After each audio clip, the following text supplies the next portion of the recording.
Cuenta la leyenda que el príncipe Siddhartha Gautama, el Buda, alcanzó la iluminación al darse cuenta de que la razón de todos los sufrimientos humanos no era otra que el excesivo apego por las cosas.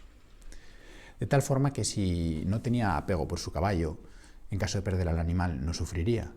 Si no tenía excesivo apego por sus riquezas, en el caso de verse sumido en la pobreza, tampoco sufriría. Y si no tenía apego por su vida, tampoco sufriría en el caso de encontrárselas con la muerte. Es curioso que en el ajedrez puede ser muy importante tener en cuenta esta enseñanza budista de la importancia del desapego por las cosas. Y vamos a ver en este nuevo patrón dos ejemplos de dos campeones mundiales en los que demuestran cómo entienden muy bien que no tienen que apegarse demasiado a una pieza, por muy buena que parezca, para encontrar el camino hacia la victoria. Vamos a verlo.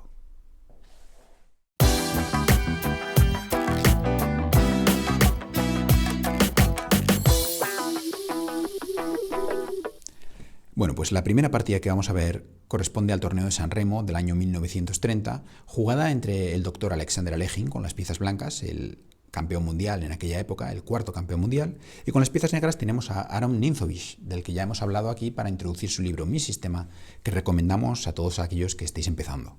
La partida fue una defensa francesa, y tras caballo C3 vemos como Ninzovich era un jugador pues muy moderno para su época y decide jugar alfil B4, la variante Binauer, sin duda hoy en día el arma principal contra caballo C3 de las blancas. En aquella época, sin duda más popular, quizás una jugada como caballo F6. Se continúa con E5 y tras C5 tenemos alfil D2, la famosa variante Bogolyubov. Aquí la idea del blanco es romper la clavada del negro y poder saltar con el caballo a B5, desde donde podría llegar a D6, lo que tendría efectos totalmente devastadores para el negro porque se quedarían sin enroque. Así que Ninzovich juega aquí caballo 7 y tras caballo B5, ahora pues bueno, admite que va a tener que sufrir un caballo en D6, pero por lo menos conservará el derecho al enroque. ¿Cómo? Pues captura primero en D2 con jaque y este tiempo que le da el jaque lo aprovecha para enrocarse. Ahora pues le van a meter un caballo en D6, pero por lo menos ha salvado el derecho a enrocar. Se continuó con C3 y ahora vemos B6. Una jugada muy fácil de entender a aquellos que juguéis la francesa porque, como sabéis, el haber hecho E6 tan temprano pues va a condenar al alfil a ser el alfil malo, el famoso alfil francés, y por lo tanto pues el negro tiene que encontrar alguna manera de darle juego a este alfil. Y qué mejor manera que tratar de jugar alfil A6 y cambiarlo por el alfil bueno de las blancas, el alfil de casillas blancas. Así que B6 una jugada también muy fácil de entender y F4. Bueno, Alechin pues trata de reforzar su posición en el centro y ahora, solamente después de haber avanzado el peón de F, saca el caballo por F3. Se continúa con alfil A6, caballo F3 y ahora, ojo, dama D7. Primer problema para el blanco porque el caballo ahora está atacado. ¿Qué hacemos? ¿Lo quitamos o lo defendemos con A4? Bueno, pues por supuesto aquí no tendría sentido quitar el caballo porque estaríamos retrocediendo sin ningún motivo y permitiendo el cambio además estratégico favorable para las negras. Así que la jugada correcta fue A4 jugada por Alexander Alechin. Y ahora aquí se jugó la jugada caballo C6. Sin embargo, me gustaría haceros una pregunta. ¿Qué pasaría si el negro toma el caballo, alfil por caballo? ¿Qué tomaríais, con el alfil o con el peón? Podéis parar el vídeo y pensar un poco. Bueno, pues la jugada correcta es sin duda tomar con el peón. Si tomaseis con el alfil, estaríais, es verdad, ganando un tiempo atacando la dama, pero simplemente caballo C6 pues permitiría al negro continuar el desarrollo y llegar a una posición muy razonable. Sin embargo, si tomáis con el peón, tenéis tres ventajas. En primer lugar, abrís la columna para la torre. En segundo lugar, apuntaláis una debilidad, que es el peón de A7. Y por si esto fuera poco, en tercer lugar, le quitáis las dos casillas de desarrollo que tiene en estos momentos habilitado el caballo de C6. El peón en B5 le negaría ambas casillas. Así que, sin duda, en estos casos, la jugada correcta es tomar con el peón de torre. Pero bueno, Ninzovich jugó aquí la jugada caballo BC6 y Alechin juega B4, tratando de solucionar la tensión en el flanco de dama.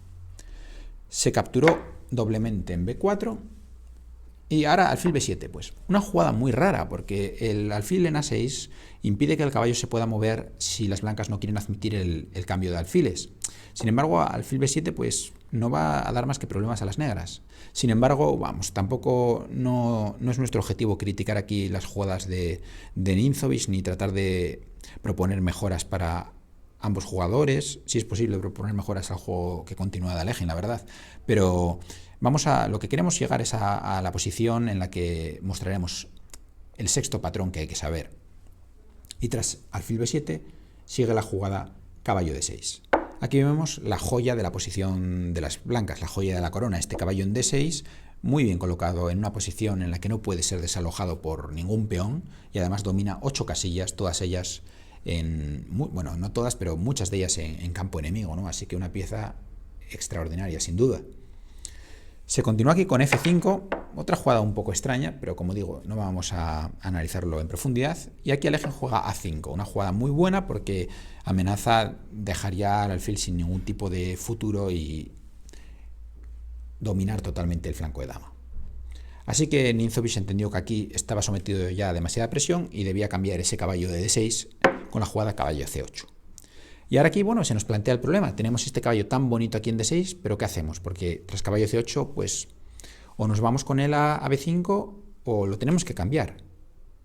Podéis parar el vídeo y pensar un poco. Bueno, pues aquí Alekhine, muy buen entendedor de las enseñanzas de Buda, de las que hablábamos al principio, pues se da cuenta de que no puede apegarse demasiado a este caballo, porque no tendría sentido continuar con una jugada como caballo b5, porque esto únicamente ayudaría al negro. Jugarían a 6 y ahora sí caballo c3, pues b5 y cerrarían la posición. Así que tiene que deshacerse del caballo. ¿Pero por qué lo cambiamos? ¿Por el caballo de c8 o por el alfil malo de b7? Bueno, pues aquí, aunque parezca paradójico, la jugada correcta fue caballo por alfil jugada por Alekhine, porque tras dama por, vamos a ver cómo ahora se van a poner de manifiesto las debilidades de las casillas blancas del negro. Cuando se jugó la jugada b6, quedaron débiles casillas como a6 y c6, y el único que las cubre es este alfil. Así que, tras cambiar este caballo, por muy bonito que sea el caballo, estamos consiguiendo que estas debilidades ahora no tengan guardián. Se continuó con a6, dama f7, alfil b5, atacando el caballo, caballo 8 e7, enroque corto y h6. Bueno, el negro pues quiere evitar que le hagan caballo g5 que atacaría a 6, así que h6. Y el blanco, pues bueno, empieza a colocar las torres en la columna atacando el caballo. Una de las cosas que me gusta de estas partidas clásicas es que son muy fáciles de entender porque los planes son muy claros para uno y otro jugador. Así que os recomiendo claramente partidas clásicas a aquellos que estéis empezando. No tratéis de ver partidas de Carlsen, Karjakin y todos estos monstruos, jugadores excepcionales que dominan la élite mundial, sino yo empezaría por partidas clásicas como estas, en las que quizás el nivel de juego sea inferior, pero es mucho más fácil entender las jugadas de ambos rivales y sus planes. Torre c2, muy fácil también de entender, se prepara para doblarse. Dama e8, jugada fea, se autoclava, pero tampoco se ve ninguna manera de reforzar esa posición. Torre a c1 y torre a b8. Bueno, pues otra jugada extraña, parece que no le gusta torre c7 porque la torre clavaría el caballo y no se podría ya mover. Torre a b8, dama e3, torre c7 y torre c3.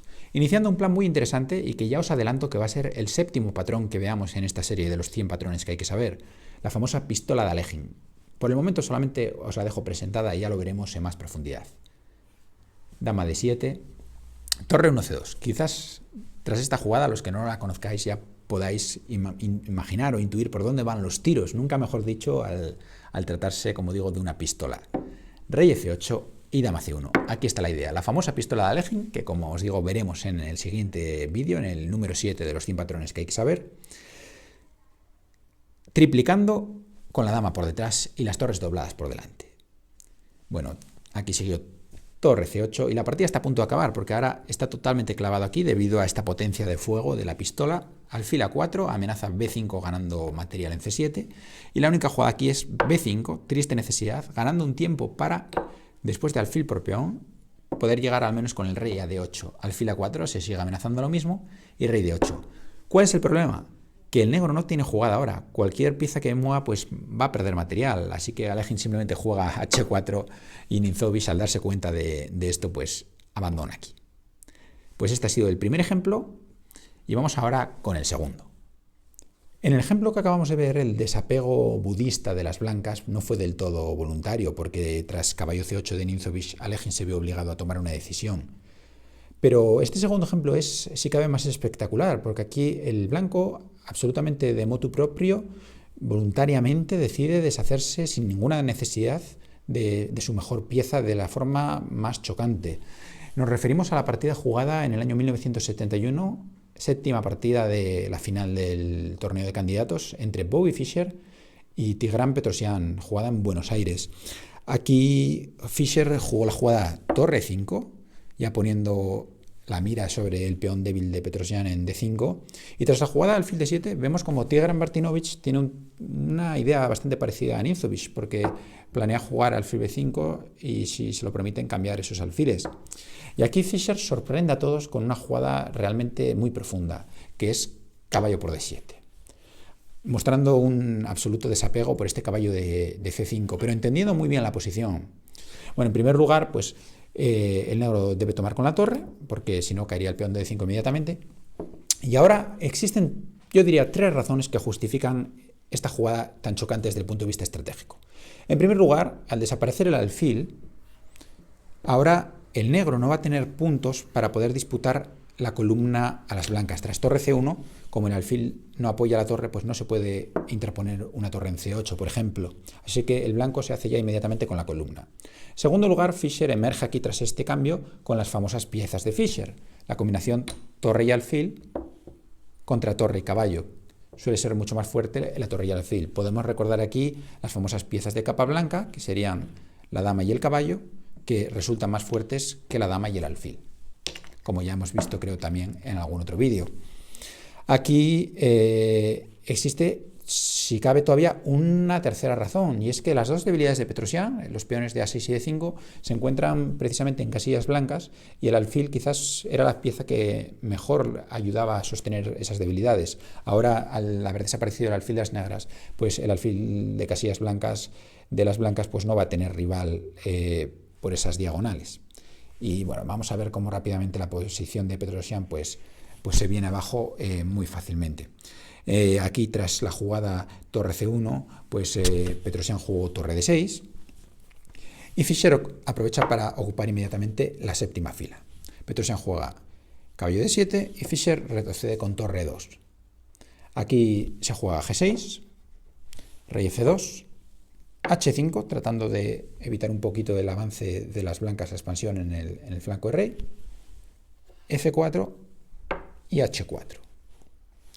Fischer juega aquí rey F3, está tratando de jugar rey G4, por lo que Petrosian lo impide con F5, y ahora aquí rey E3. La idea muy clara también, llegar a D4, ¿no? Y Petrosian nuevamente lo impide con la jugada D4 y ahora rey D2. Sigue ahora la jugada caballo B6, y Fischer aprovecha para doblar las torres en la séptima fila. Ahora aquí es importante ver que caballo D5, a pesar de atacar las dos torres, no gana calidad, porque las blancas tienen tiempo para dar jaque, y ahora tras rey E8 pueden quitar su torre. Y aquí la partida ya está finalizada, porque las dos torres en séptima controlan perfectamente la posición y se van a preparar para dar rápidamente un mate al negro. Petrosian todavía jugó caballo por F4, pero tras alfil C4 vemos como la posición es totalmente desesperada. Habrá amenazas de mate, el caballo incluso sucede que está dominado por este alfil, porque la jugada caballo 6 perdería una pieza tras torre jaque y torre por caballo. Vamos, la posición es totalmente desesperada y aquí Petrosian abandonó. Una partida muy bonita, algunos dicen que la mejor partida de este match y una de las mejores partidas de la historia sin duda, y una de las jugadas más chocantes, y este caballo por alfil, pero que nos pone en manifiesto una vez más qué importante es tener en cuenta este principio del no estar demasiado apegado a una pieza muy bien colocada. Bueno, pues espero que os haya gustado este nuevo patrón. Si queréis ver más vídeos como este, no dudéis en suscribiros al canal, y también podéis seguirnos en nuestra página de Facebook para enteraros de las novedades del círculo. Y bueno, solamente me queda desearos que nos volvamos a ver aquí con nuevos vídeos para continuar esta serie de los 100 patrones que hay que saber en el Círculo de Ajedrez José Raúl Capablanca, con ajedrez para todos.